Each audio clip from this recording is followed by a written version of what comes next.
Hey, how are you, my friend? What's up, mananap? Alright, what's up, mananap? Kumusta diado? Yung ninong ko nagyaya mag-shabu. Shabu ba ka mo? Oh no! Sa napakamurang halaga, may good item ka na. 3 piraso para sa 75 pesos, 5 piraso para sa 115 pesos, at 7 piraso sa 130 pesos. Kung gusto mo ng dagdag, magbayad ka lang ng 10 pesos. Marami ka mapagpipilian rito. Ikaw nang bahala kung anong gusto mo. Pagkatapos mong pumili, ay bibilangan na ni Mr. Pogi. Ang susunod ay guguntingin niya na ay pagpipiraso para sa niya pala. Upang sa ganun ay maging marami, hindi naman tayo lugi.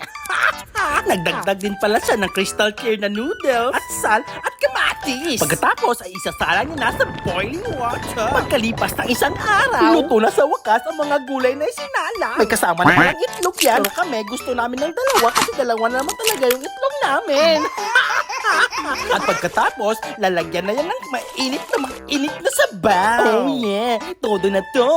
At pagkalipas ng 5 araw, matitikman na rin natin ang napakainit na shabu. Shabuhay ko. Shabuhay mo. Shabuhay ko, shabuhay mo. Ano ba talaga? Shabu. Kalame. Kung sa Robin's Mall ba? Tulog yung sinus. Located at Supermarket Robinson Ermita. Ciao!